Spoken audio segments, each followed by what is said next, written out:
बचपन से ही विवेक के पिता ने उसके मुंह पर ब्रेसेस लगवा दिए थे।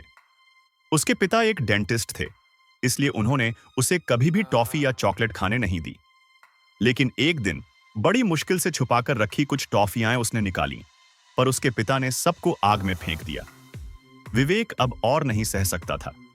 उसने राख में से एक चॉकलेट का टुकड़ा निकाला और जैसे ही उसे छका, वह उसके स्वाद का दीवाना हो गया। उसने अलग अलग तरह की चॉकलेट्स छकनी शुरू कर दी और हर स्वाद को अपनी डायरी में नोट करने लगा।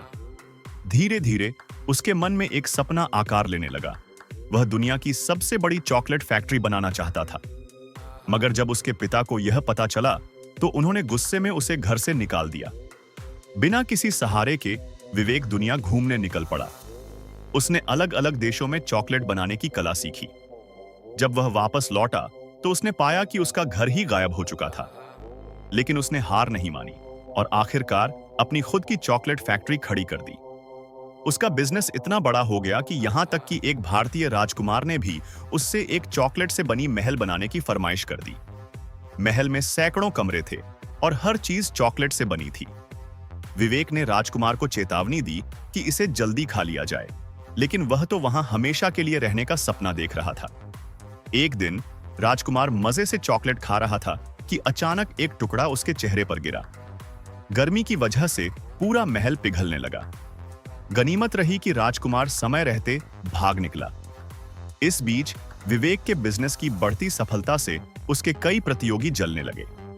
उन्होंने उसकी फैक्ट्री में जासूस भेजकर उसकी गुप्त रेसिपी चुरा ली।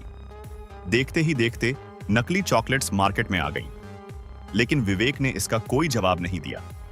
उसने अपने सारे कर्मचारियों को नौकरी से हटा दिया और घोषणा कर दी कि फैक्ट्री हमेशा के लिए बंद हो रही है।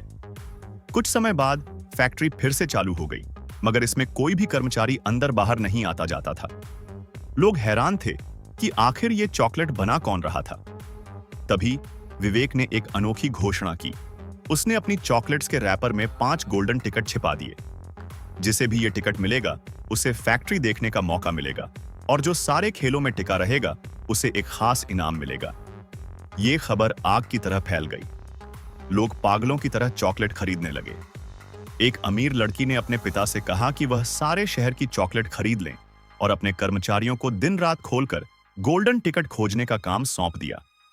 3 दिन बाद उन्हें एक टिकट मिल गया। दूसरा टिकट एक होशियार लड़के को मिला, जिसने सिर्फ चॉकलेट की डिलीवरी टाइमिंग और मौसम का विश्लेषण कर इसकी लोकेशन का अंदाजा लगा लिया।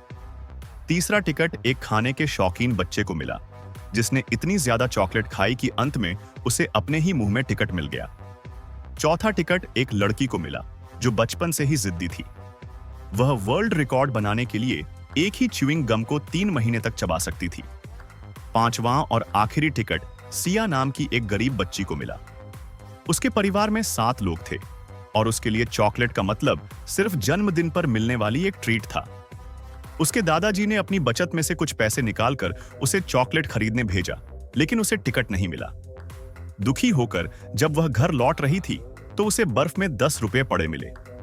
उसने झटपट दुकान से एक चॉकलेट खरीदी और इस बार उसे गोल्डन टिकट मिल ही गया। लोगों ने उसे टिकट के बदले हजारों रुपए देने की पेशकश की, लेकिन उसके दादा ने उसे समझाया कि पैसे तो हर दिन छपते हैं, मगर यह मौका दोबारा नहीं मिलेगा। आखिरकार सिया अपने परिवार के साथ फैक्ट्री में पहुंची। वहां उन्होंने शानदार डांस परफॉर्मेंस देखी और फिर विवेक से मुलाकात की। फैक्ट्री के अंदर का नजारा किसी जादू से कम नहीं था। चॉकलेट की नदियां, चॉकलेट के झरने, यहां तक कि चॉकलेट से बने फूल और घास भी। काम करने वाले छोटे छोटे लोग जो कभी फैक्ट्री से बाहर नहीं निकलते थे, हर जगह दिख रहे थे। इसीलिए फैक्ट्री में कोई कर्मचारी आते जाते नहीं दिखता था। सब इस जगह की सुंदरता देख रहे थे, लेकिन खाने का शौकीन बच्चा जमीन से चॉकलेट की घास उखाड़कर खाने लगा। फिर उसने चॉकलेट की नदी का स्वाद चखने के लिए छलांग लगा दी और बस वह बहाव में बहकर फैक्ट्री से बाहर निकल गया।